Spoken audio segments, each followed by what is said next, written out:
Why they hate Tolkien? There's a lot of reasons. A lot of people are mad at this.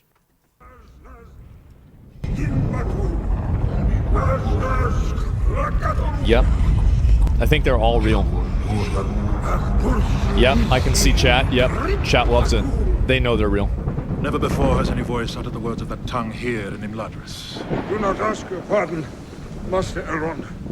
For the black speech of Mordor may yet be heard in every corner of the West. Nerdrotic.com. Hi, Gavanya, and you over 1 million men and women of the West and the 40% who haven't subscribed yet. Not a year goes by without some hack writer from the Access Media or hackademic. Bro.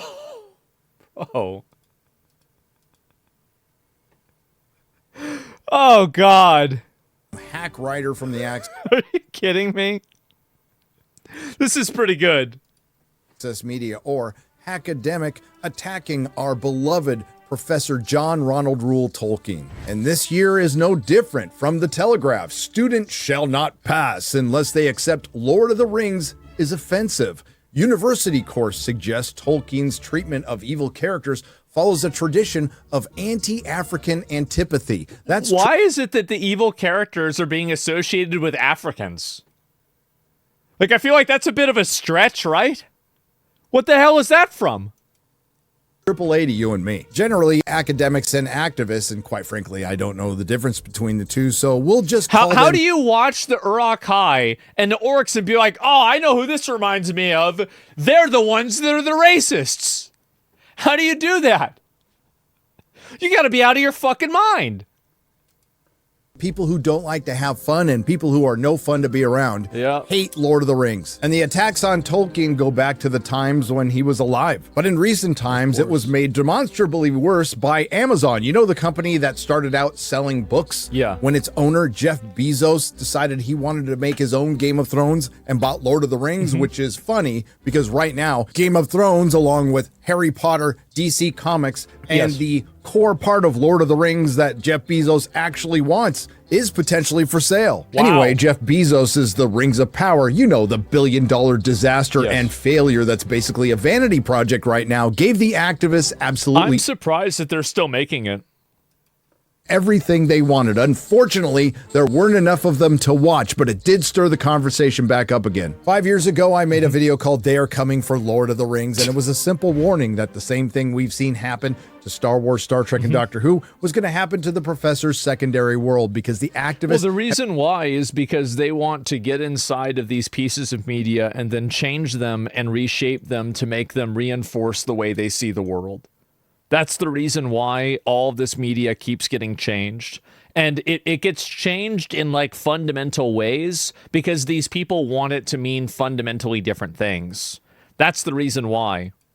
I've been circling this mythology for a long time. And once they sunk their teeth into it with the help of their Hollywood corporate overlords, if anyone didn't like it, well, they were the problem. Particularly the readers of Tolkien who wanted to see the Professor's work adapted authentically. And in their infinite wisdom, the creators of the show decided to make the fans of Lord of the Rings, The Hobbit, The Silmarillion, and all the works of Professor Tolkien the enemy. Responding to the backlash they absolutely knew they were going to get, Rings of Power producer and Bad Reboot reject Lindsay Weber famously said, "It felt only natural to us that an adaptation of Tolkien's work would reflect what the world actually looks like."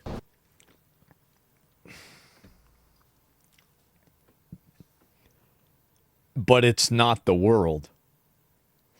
See, like, in my opinion, as soon as I hear something like that, I immediately assume that the media is going to be garbage. Because you at this point have now put your, like, viewpoints and your, like, social ideology, you have decided to elevate that above the source material. And what I think that really shows is it's a profound lack of it's a profound disrespect of the source material. You don't really care about making it authentic. You don't care about doing it the right way. You care about making it in line with what your viewpoints are. You see what I'm saying? So anytime that you see anything, this is my opinion, anytime that you see any even slight amount of like something that you could consider DEI in something, you should automatically assume that it's going to be garbage. Because a lot of the things like that that are added in for a DEI reason fundamentally what that tells you is that they don't actually respect the source material enough to adapt it properly. Now, I'm not saying every single thing that's had a DEI thing in it is bad, but I think the correlation's pretty fucking strong. Go back to the book, go back to the book, go back to the book. Yep. Completely ignoring the fact that Amazon paid $250 million to get access to a built-in audience that really enjoyed a world meticulously built by J.R.R. Tolkien and what he thought it actually looked like. Showrunners J.D. Payne and Patrick McKay also responding to the backlash called the fans patently evil. Two Dwarf of Color... The fans are patently evil? Well, wait a minute. I don't understand this. So the orcs aren't evil, but the fans are? What the fuck happened? It's insane. Yes, really? I don't even know what to say.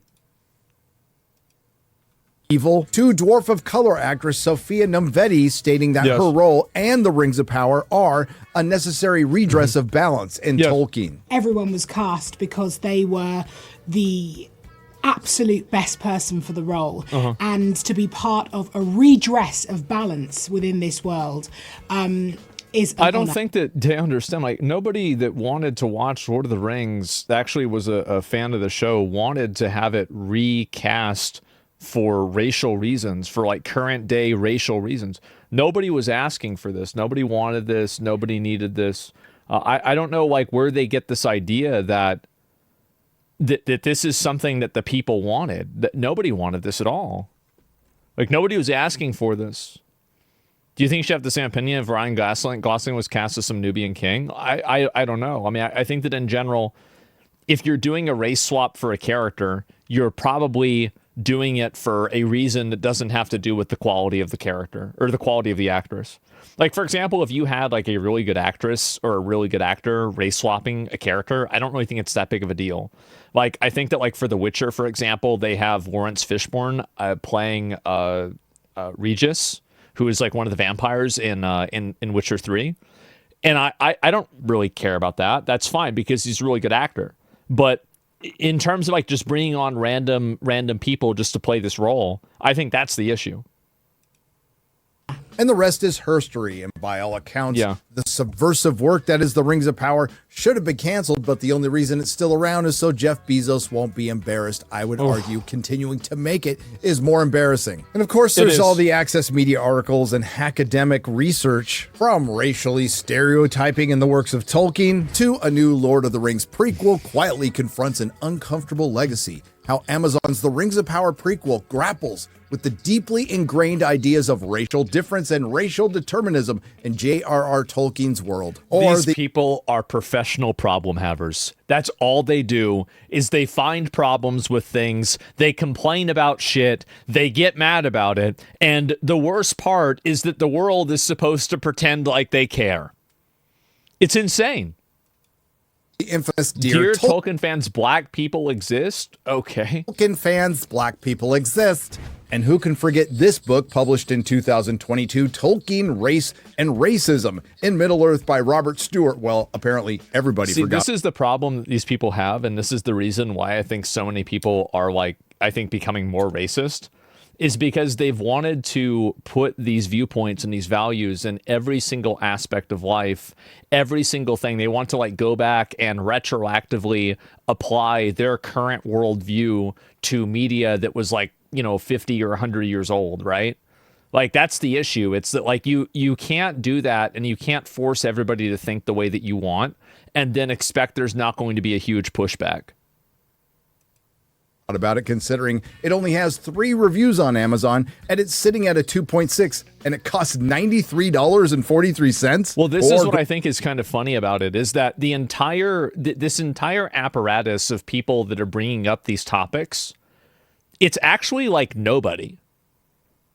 Like, nobody actually cares about this stuff at all. It's just artificially astroturfed in order for people to think that this is a problem. But average people don't care about this, and they never did. considering it only has 3 reviews on Amazon and it's sitting at a 2.6 and it costs $93.43. Or going back to 2002 from The Guardian, Race and Race. What with the dark skin, broad faces, and dreadlocks, it's a wonder Tolkien didn't give his baddies a natural sense of rhythm, says John Yett, examining Middle-earth suspect racial undertones, where he's suspect racial undertones, bro. And I think the problem is that a lot of people don't really know how to deal with this. The way that you deal with this is you just tell them to shut the fuck up and that you don't care. That's the way you deal with it. And the moment that you capitulate to these people, because you have to understand that these people are not your target audience. They don't care about your media. They don't care about whether it does well or not. They don't care about whether it's successful. They don't care about whether it's true to form to like what the original text is. The only thing that they care about is that it is, you know, congruent with what their worldview is. And because of that, you should never listen to them because they don't actually care about the product. They only care about what the product does for them. States multiple paragraphs down, perhaps I better come out and say it. The Lord of the Rings is racist. So this is nothing new under the 2 lamps, the 2 trees, or the Son of Arda. Yes. But this one takes it a step further because it's an actual course at the University of Nottingham. Wow. And that course comes off as an exploration of the actions of Robin Hood from the perspective of the Sheriff of Nottingham. Call off Christmas. Once again from the Telegram, and we got to give them a little credit here on this headline. Students shall not pass unless they accept Lord of the Rings is offensive. University course suggests Tolkien's treatment of evil characters follows a tradition of anti-African antipathy. The first thing that I think of whenever I see Sauron is like, an African. I guess Tolkien must be racist. A university is teaching students that J.R.R. Tolkien demonizes people of color in the Lord of the Rings books. A history module called Decolonizing Tolkien and Others taught at the... Anytime that I see the word colonize used anywhere, basically, I just automatically assume that the person is retarded. I do. I pretty much instantly assume that. Like if you're complaining about colonizing, you're decolonizing, you're even, it's like, it's one of those retard words. Now, this is not a 100% thing, right? Sometimes people use the term and it makes sense, but it's very rarely the case. University of Nottingham uses a text that says orcs and other dark-skinned characters in the trilogy are the victims of ethnic chauvinism. What? Offense, but it sounds like some fucking commie gobbledygook. Dr. Oneka Nubia, a historian and writer who leads the module, who's made plenty of appearances on the BBC, and has put forth the narrative that medieval England had towns and cities as diverse as modern London, which is absurd, argues that Eastern races in the fictional realm of Middle-earth are depicted as evil, while fairer-skinned peoples of the West are shown as virtuous. I mean, man, when you're a hammer, every problem looks like a nail. This is what people like that do. Their entire career is built around trying to identify these things and getting upset about them. It really is insane. Someone's trying to create problems. Well, yeah, that's because nobody wants to tell this guy that he's wrong, and so they just let it happen. Except for all the fairer-skinned peoples who weren't so virtuous, like dwarves who were not evil but could be famous assholes. They're greedy, they're assholes, they're selfish. Like the petty dwarf men who betrayed Túrin, or the dwarves that killed Thingol. And yes, despite what Amazon and their paid shills will say about dwarves, generally they're considered fair yet ruddy. And as far as elves are concerned, they're more neutral. They're not like just only good. There's Feanor, whose actions led to the burning of the ships. Not so and good. the Kinslaying, which was the first time elves killed other elves. The sons of Feanor, who killed a lot of elves. Or Maeglin, who betrayed Gondolin to Morgoth. Then there's the Men of the West. Where do I even start? Maybe with the Númenóreans, who were sacrificing humans to Morgoth. The Black Númenóreans, and no, they weren't black. And they were, deep in the past, oppressive rulers of realms like Umbar and Harad. Put simply, I think that a lot of these people are just like really dumb, and the only way that they can understand conflicts is if they look at it through modern lenses. And that's the reason why they have these problems and why they keep seeing these issues, is that there are basically people that, took AP English in 12th grade and learned to try to see everything as a metaphor for something else. And in my opinion, I think it's just such a stupid way of looking at things, number one. Number two, I think it's also something that makes stupid people feel smart. So you have a lot of people out there that are doing it. That's it. They hate everything men love. Well, yeah, I guess so, right? Everything somehow has to relate to the real world. Yes, exactly.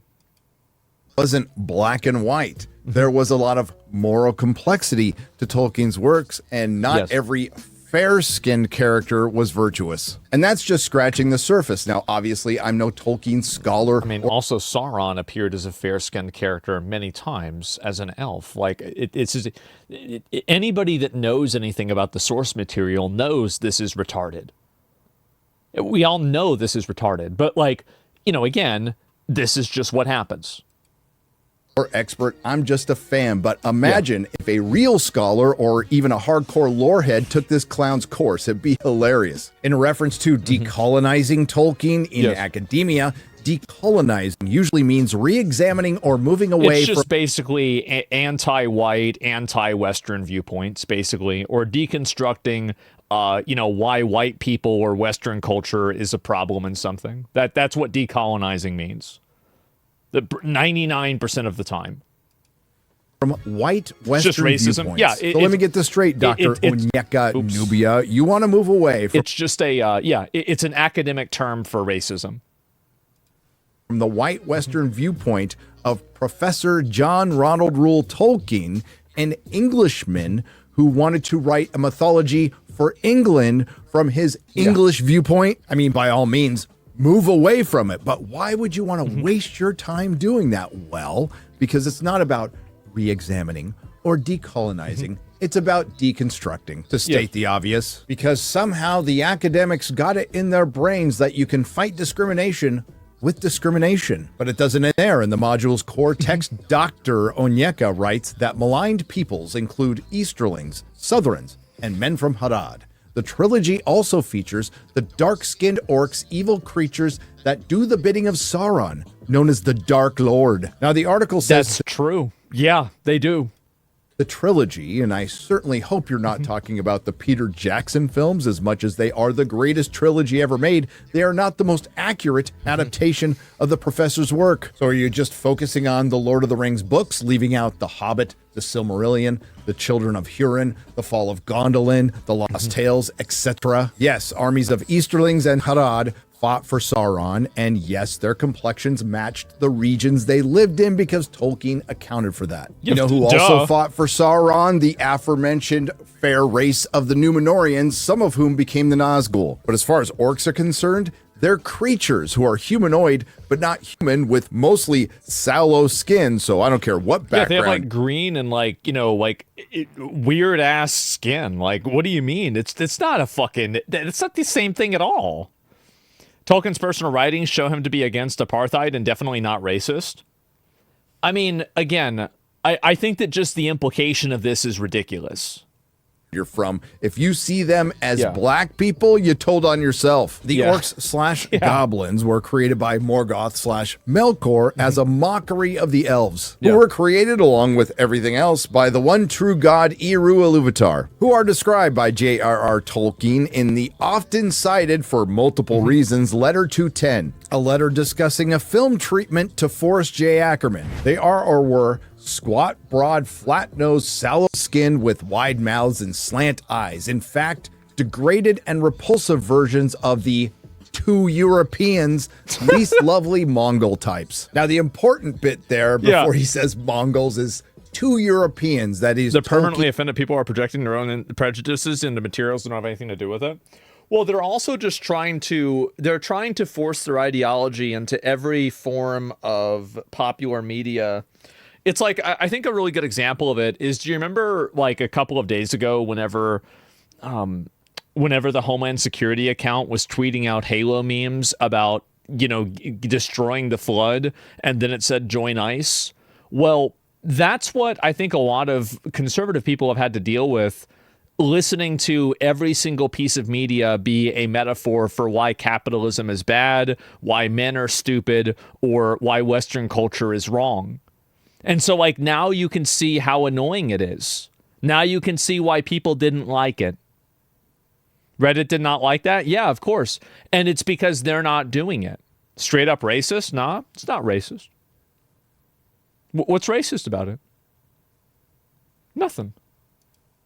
Acknowledging that that wasn't probably the nicest thing. So if anybody has a beef, it's the Asians. But if we're going to be judging things from history and we're going to say Mongol, that would be from Mongolia. Say Genghis Khan, which means about 0.5% of the male population of planet Earth could be offended by that remark. Problem with it is, There's a lot of them. It's a big murderer. He was quite I suppose murdery, he was a bit wasn't murderer. He did 34 million. There's another problem as well. That's a lot of people. Comic rapey. A remark made in 1958. Many will make that the underlying thesis of Tolkien and all of his works being racist. But that is the deliberately disingenuous argument you will get from modern academics, particularly when it comes to Tolkien. Judging a man's perspective from the early to mid 20th century, that was this year. They tried this argument on Dungeons and Dragons and Orcs and now have made them Mexican in new books, no lies. There's no way that orcs are Mexicans now. I'm sorry. I will not believe that until I see it. No. Completely acceptable, Absolutely by the not. way, on modern day standards and having to dig to find something while completely ignoring all the times that J.R.R. Tolkien said he was against things like racial doctrine and those national socialists. So this is just like him literally saying, I have a hatred of apartheid in my bones, and most of all, I detest the segregation or separation of language and literature. I do not care of which of them you think white. Okay, so then he's obviously not a racist. Okay, so then that's the end of it. All right, well, okay, great. Well, that was easy. But the professor shouldn't feel alone because Dr. There you go. Onyeka Nubia also went after C.S. Lewis, Milton, and Shakespeare. Yeah, But again, you're complaining. This is the thing. People that have problems are problems. If you're a hammer, every problem looks like a nail. And this is what it is. This is your job. Your job is to go around and look and find things to complain about and pretend that they're racist. That's what you do. That's why you're on TV. That's why people pretend to care about what you're saying. That is your entire existence. So, big surprise, you found it with Lord of the Rings too. Because that's all you're supposed to do. and this is just the latest salvo against the good professor from the disingenuous and evil academics. But this reminds me of the worst case of betrayal, the Tolkien Society. Harkening back to their seminar in 2021, coincidentally, a year before The Rings of Power came out. So I'm sure this was totally a coincidence that they had seminars like this. Gondor in Transition, a brief introduction to transgender reality.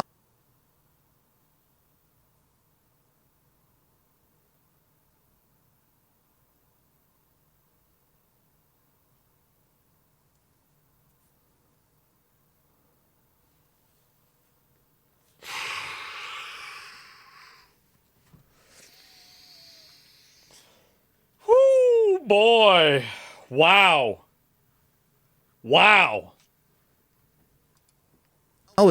In The Lord of the Rings. Not sure how they managed to get a 30-minute seminar out of something that wasn't a reality anywhere within the works of the devout Catholic professor. What is this new devilry?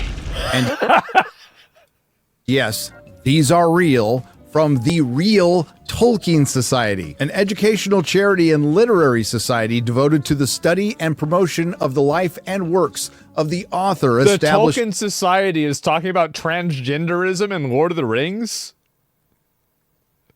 What the fuck is wrong with them? In 1969. Oh my God. But wait! There's more! The Problem of Pain, portraying physical disability in the fantasy of J.R.R. Tolkien. What? The Invisible Other, Tolkien's Dwarf Women, and the Feminine Lack. Oh my God. Oh God. This is amazing. Projecting Indian myths, culture, and history onto Tolkien's worlds. The loss of indigeneity, identity, and anti-racism. Queer atheists, agnostics, and Queer atheists, agnostics, and animists. Oh my. Comments are turned off. Gentlemen, I haven't said it for a while, so I want to say it again. We have two problems in our culture and our society, and all of our problems stem from two groups of people. The first group of people that cause all of our problems primarily are Karens. Karens cause all of our problems through selective empathy, performative empathy, narcissistic empathy, basically everything except for actual empathy, and also just being fucking delusional and stupid. And there is that. And having a chip on your shoulder because something bad happened in your childhood and now the entire world has to suffer for it. The second group is incels. Incels also cause a lot of problems in our society. Many of them are mass shooters. They go out on rampages. They're violent. And they are also, you could say, created by Karens in a lot of cases. This basically encapsulates, I'd say, at least 90%, probably 95 or 99% of all of the problems in our entire culture are derived from just simply that two groups of people. That's it. And if we stopped listening to those two groups of people, we would be living in a paradise. We'd have flying cars. Nothing would be locked up in CVS. You could just simply go inside of a store. You wouldn't need them to check your receipt as you leave. Everything, you could leave your car unlocked. We would probably have computers that were faster. Everything would just be better. Everything would be better. Oh my. Yeah, How about we could tell racist jokes and nobody would get mad. We can just keep going on and on and on and on. But you're right about not about incel. The problem are the simps. Well, incels become simps and simps become incels, right? It's kind of like a like what's that fucking paradox where energy becomes matter? I forgot which one that is. But yeah, it's kind of like that, but it's like with incels and simps. This one, something mighty queer, destabilizing cis-hetero heteronormativity in the works of Tolkien. What? This might be my favorite. Pardoning Saruman, the queer in Tolkien's The Lord of the Rings. For those of you who may or may not know... Wait, what? Pardoning Saruman? Whoa, wait, I was reading chat. Let me listen to this again. Tolkien. What? This might be my favorite. Pardoning Saruman, the queer in Tolkien's The Lord of the Rings. For those of you who may or may not... Saruman's gay? Tolkien comments about difference in applicability and allegory. The paper is similarly caricature Manwë. That's the Valar that sent what do you call it? Gandalf into Middle Earth. Manwë is an archetype of the rightful and lawful leader. For this manner, we will compare him to Zango, the Orixia from African Brazilian region, Ubanda. Wait, what? What the fuck are you talking about? Even though it's not... So this doesn't have anything to do with Saruman. The queer in Tolkien's The Lord of the Rings. What the For those fuck? of you who may or may not know from the books, Saruman the White later identifies himself as Saruman of many colors, which could be interpreted... No way! Saruman of many colors. They think it's the rainbow flag. No fuck. Actually, you know what? That's exactly why. For sure, bro. That's so retarded. I know that's the reason. That's super fucking retarded. Absolutely. Oh my god. It is wearing a rainbow flag. Gay! And when he reveals himself, Gandalf's response pretty much sums up everything happening here. For I am Saruman the Wise, Saruman of many colors. I like white better. White. It serves as a beginning. White cloth can be dyed, the white page can be overwritten, and the white light can be broken. In which case it is no longer white, and he that breaks a thing to find out what it is has left the path of wisdom. Let's not forget back... Isn't it crazy whenever you listen to that dialogue and then you compare it to the slop that we get nowadays? Isn't it just like, bro, like... It's just bars, like, exactly. In February of 2023, The Spectator reported that a unit within Prevent, the UK Home Office's counter-extremism program, had drawn up several lists of dangerous books. It claimed that dude, this is a Karen organization. Like, y'all, what y'all need to do is go in and just take all of these people and then just fire them. Just fire every single one of them. They ain't doing nothing. They're not helping anybody. They're not doing anything good. They're just wasting your fucking money being retarded. Just get rid of them. Get them out. Prompt or indict support for the far right or horror of centrist horrors. Yeah, that's the deep state. Among the specific works mentioned were novels by titans of English literature, get including a submarine. George Orwell, go get Joseph Conrad, C.S. Lewis, and J.R.R. Tolkien. I find actually, I feel like the biggest self-report here is that the list of dangerous books, George Orwell is on the list of dangerous books. Dangerous to who exactly? Yeah, that's the real self-report. J.R.R. Tolkien is not that much. It's George Orwell that I think is the real self-report here. So I'd like to remind everyone who tries to take down this English legend, prolific author, and all-around good human being that the rest of the world does not agree with you, including you, Dr. Onyeka Nubia. Considering Lord of the Rings has been translated into 57 different languages and has at least 87 translations, it's sold over 150 million copies, making it the third or fourth best-selling book of all time. And if you combine it with The Hobbit, that's 250 million copies. Wow. Then there's all the other books and media, and of course the films, the Lord of the Rings trilogy and the Hobbit trilogy, which have a combined worldwide gross of 5.875 million without adjusting for inflation. Based on that, I do feel like Lord of the Rings is probably one of the core, like in terms of like Western media, it's pretty much one of the main pillars. That's it. It's pretty much the big one. Like, you've got that, you've got maybe now for a lot of people, younger people, it's Harry Potter also. Maybe, I don't know, a couple of other things, but mainly Lord of the Rings.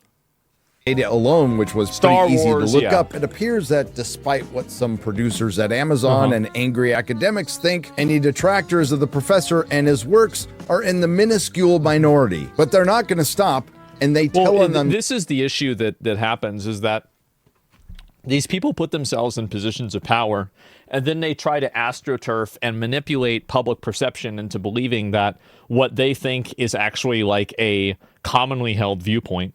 And so they create this perception of consensus by trying to portray their viewpoints alongside the traditional viewpoints. But the reality is that almost nobody believes this stupid, retarded bullshit. Nobody actually believes this. That's why nobody's buying the books. That's why the shows that have this stuff involved fail. That's why it happens. And because the only place where it can succeed is a place where it is completely protected from anything else that could potentially put it at risk. It cannot survive in a free marketplace of ideas. Because when we have a course at the University of Nottingham from the professor's home country called Decolonizing Tolkien, again, decolonizing... I don't have a problem with the course, if you want me to be honest. I think it's fine. If you want to write and do a course about this, it's totally okay. I think, it's, again, freedom of speech, freedom of expression, etc. I think maybe you could, ask some questions about, like, should tax dollars be going towards this, etc. But I think that, people should be able to believe and teach courses and even stupid stuff, right? But this is definitely stupid. Academia usually means re-examining or moving away from white Western viewpoints. This isn't a scholarly study or exploration or even... It's not moving away from white Western viewpoints, because there's nothing that's inherently white or Western about a viewpoint. There's only something that makes sense and doesn't make sense. And by categorizing things like that, what you're doing is you're just basically, you're just giving people a justification to be racist. Like, that's it. It's literally that simple. A re-examination. What it we're going to look at the Mexican is colonizing Tolkien, because students of the course in Nottingham will also learn to repopulate the canon of British myth and legend. See, that's the problem, is that they want to change things. Like, I'm fine if you don't like an old story because you think it's racist or something like that. That's fine. But, like, if you don't, if that's the case, make your own. The obvious, this isn't about adding to something or building something new. Yes. It's about destroying something. That's summed up by the Culture Explorer on X, and I couldn't have said it better myself. Forget education, this is cultural demolition. The goal isn't to re-examine the past, it's to poison it, to strip stories of their meaning until they become something you're ashamed to love. My God. First, they redefine the words. Then they rewrite the history, and finally, they tell you what you're allowed to believe. Jesus Christ, yes! This isn't a debate about orcs. It's a war over who owns your culture. And exactly. Fucking exactly. Key to destroying a culture is problematizing its past. And Lord of the Rings is just one more monument to tear down. And why do they hate Tolkien? Well, I don't think I'm breaking any news here. It's his conservative values. He was a devout Catholic, a proud... he's a conservative Catholic white man. Yeah, big surprise. They don't like people like that. You know why? It's because they're racist. That's the reason why. It's that simple. Englishman, an anti-modernist, and he had a deep distrust of large-scale government. Values that are antithetical to the ideology of the modern activist and academic. And the timelessness and popularity of this story that will outlast them all serves as a constant reminder that nobody likes their ideas and nobody thinks they're any fun. But Tolkien's... And that's what I think is very interesting about it, is that there's so much emphasis placed on placating and pacifying and keeping these people happy, when the reality is that they represent almost no one. Like, nobody likes these people. Very few people even subscribe to these ideas. But for whatever reason, everybody has to listen and pretend like this is some sort of valid viewpoint. Works and the values they represent is exactly the reason the vast majority of people, including this guy who is neither Catholic or English, love him. Nerdrotic.com. If you like what you heard, please like, share, and subscribe. If you didn't like what you heard, I thank you for listening this long. I will see you in the next video. No, I completely agree with him. I do. I do. I think it's just very simply people that are trying to delete what you're saying. Confused why the left wants so much government? Well, I don't know. I mean, like, yeah, I told you Karens push it, simps go along with it. Yeah, I mean, I think that simps, there's incels also. Well, I mean, I think that also, like, those are two different problems, right? And at a certain point, I'll probably go and talk about that. But there is the video right there. Skip the outro. I think that was the outro, right? And so, yeah, make sure to give it a like. Nerdrotic, I've watched a lot of his videos. And I think that, yes, they do hate Tolkien because of what it represents. And I think they hate it for a number of reasons. They don't like the fact that it's not super racially diverse. They don't like the fact that it talks about, or it doesn't use an overt... like sort of like, modern storytelling. I think that in general, a lot of people, and this is something that I've noticed, is that a lot of people have a problem understanding, and like coming to terms with the fact that like certain things are just, naturally good and evil, right? Like people like to have shades of gray in things because I don't know, I guess maybe it scares them or it's weird to them that maybe certain things are just good and other things are just bad. And I don't really know why that is. I'm not sure why that is. I have to think about it more. But yeah, 50 of them? Oh, 50 what? Oh, I don't know. But anyway, so yes, and this is the image that somebody sent me. Second illustration that I made for the revised PHB, the species entry for orcs. So whenever somebody said they made orcs Mexicans, oh my fucking God. That is incredible. It's like, this is the kind of stuff, guys. Like, you don't see something like this every day. They literally made orcs Mexicans. Are you kidding me? It's that bad? I know. These people are just awful. They are awful. Oh my God. Yes, and Dark Woke. I don't think this is, I think it's just retarded. And yeah.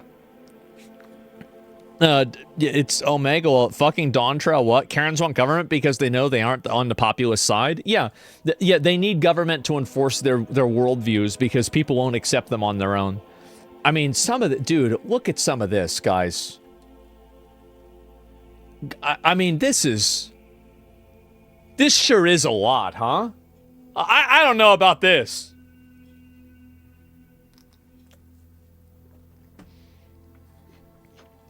It's infantilize. How do you do, fellow orcs? And this is from... Oh, my God. And then also keep in mind as well, you have right here... let me go back and see right here. That nobody except for those people can reply to them. So this is what I found is very common, is that if you want to find out whether something is like good or bad, or whether things are going to be well received or not, you can just look at this. And if you can't reply to something, the odds are it's because it's bullshit. That's the reason. And I'll scroll down and see if I can find any more of these. I don't like this new design. And this is more people complaining about it. Yeehaw. There's this, yo, oh, is he single? This is insane. I don't know the book, but I know I love them. Oh my God. And they gentrified my beloved pig boys. Wow, this is incredible. Zug Zug is now I. Wait, what? How have we let theater kids take over so much of this? Oh my God. This is unbelievable that we've let the inmates take over so much of the asylum. It's insane. I don't even know what to do.